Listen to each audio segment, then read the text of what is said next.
Listo.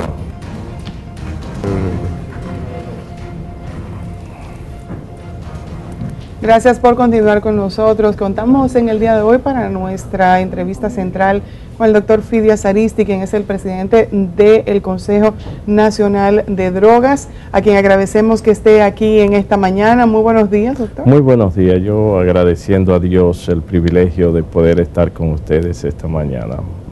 Muy satisfecho y muy honrado además. Gracias. Gracias a ustedes. Hay muchos temas que tratar con usted, acuerdo de extradición que ya está puesto sobre la mesa, el manejo de los bienes que son productos de lavado de activos, del narcotráfico. En ese sentido en específico, hemos estado escuchando algunas voces de que se le pueden estar entregando los bienes, por ejemplo, a un quirino, que se le pudieran también estar entregando bienes procedentes del narcotráfico a otras personas que ya cumplieron penas. ¿En qué está este proceso?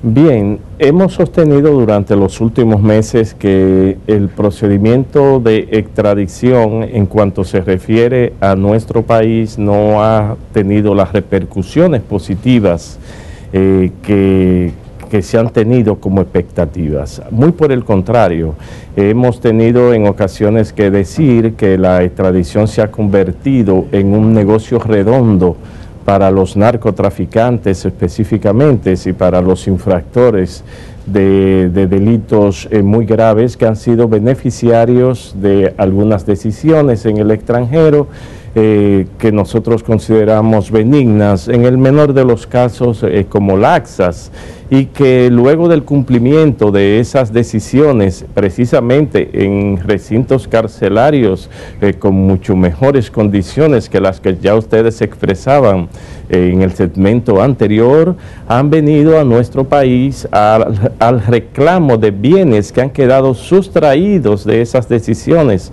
que se han producido en el extranjero y que no alcanzan dichas decisiones en territorio extraño a esos bienes, porque precisamente la extradición en la forma en que ha sido concebida, fruto de un tratado que se remonta a ya poco más de un siglo, no contemplaba la naturaleza de la criminalidad organizada, la generación de riquezas tan exorbitantes como las que pueden ser exhibidas, y mucho menos la transnacionalidad del crimen. ¿Con qué frecuencia estamos viendo que se da este tipo de situación en el que el Estado Dominicano tiene que devolver? Casi con la misma frecuencia en que se producen las extradiciones. Es decir, casi en una correspondencia íntimamente unívoca, como decíamos cuando los primeros años de estudios. Hay un principio que impide el juzgamiento dos veces por la misma causa. Es un principio con características prácticamente universales. Aún hay dos naciones que la excluyen para delitos graves, para delitos de cierta gravedad.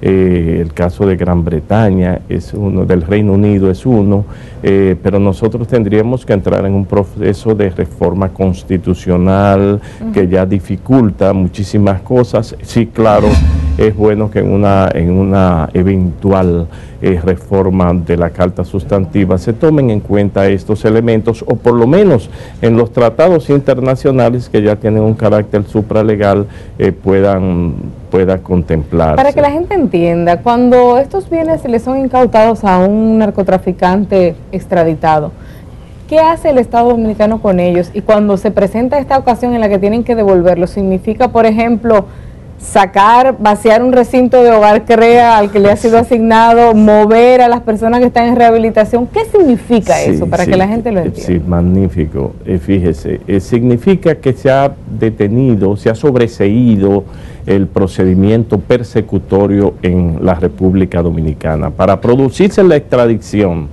tiene que producirse una renuncia de la soberanía territorial en términos judiciales de la República Dominicana sobre ese caso, vamos a llamarle así, sobre ese proceso.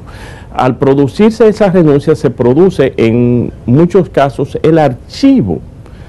En el caso de Toño Leña, por ejemplo, se había iniciado en la provincia de La Romana un proceso en su contra, y él mismo, la Suprema Corte de Justicia, en cumplimiento de lo que es el procedimiento legal, exigió el retiro y la comprobación del retiro de esa persecución. El retiro de esa persecución tuvo la implicación del archivo de ese caso. Sí, ahí lo vimos celebrando. Y entonces salió sotorriéndose precisamente porque eran 72 meses, todos esos bienes fruto de sus actividades delictivas, que su sobrenombre de por sí habla de la naturaleza de las mismas. En caso de que nosotros no tengamos una legislación que haga permisible la persecución de esos bienes, pues él pudiera venir a reclamar los mismos si se encuentran monjitas, si se encuentra Hogar Crea, si se encuentra Casa Abierta, Fundación Volver, cualesquiera de estas instituciones, o una escuela, lo que fuere, puede ser desalojada porque es el carácter de propietario que le da esa fuerza. Pero ¿no se ha buscado la manera de hacer alguna modificación legal que evite que estas cosas sucedan? Bueno, tendríamos que producir una reforma, si se quiere, una reforma así del tratado de extradición. En lo cual se está trabajando, según las informaciones en lo cual tenemos entendido que se han iniciado los pasos. Nos satisface mucho que ya se esté hablando de que nos encontramos en ese buen camino. Para ver hasta dónde, como consecuencia precisamente de los últimos tratados internacionales que hemos tenido, se le da vigencia a los mismos, más allá de los tratados bilaterales, y entonces podemos, en adición al juzgamiento que se hace, poderle dar continuidad a los bienes que han sido adquiridos precisamente como consecuencia de esas actuaciones que han sido juzgadas en otros territorios, en los cuales quizás inclusive las repercusiones de los actos delictivos no han sido tan graves,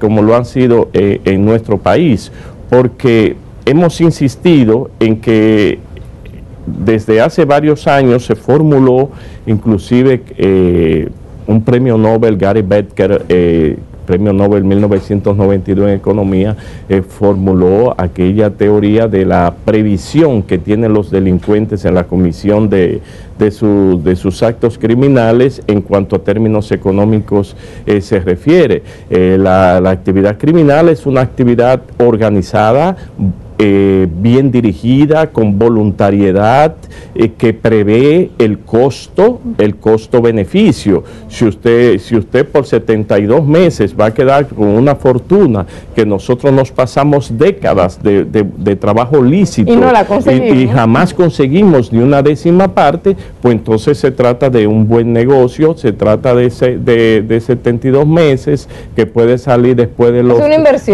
3 años, claro, y usted se pasa 5 o 6 años estudiando en una universidad, después tiene que volver a aprender, ya estuvo 15 años para alfabetizarse y hacerse bachiller, etcétera, y entonces este señor por 2 o 3 años fácil para entender. Entonces se trata de un buen negocio. Ahora en la concepción sobre todo de la filosofía que sustenta gran parte de la penología, del derecho penal, la parte punitiva de los Estados Unidos, tiene que ver mucho lo que se entiende como el derecho premial, que difiere muchísimo del concepto tradicional de nosotros de que la pena tiene un carácter de reparación de los daños producidos, pero además un carácter de disuasión.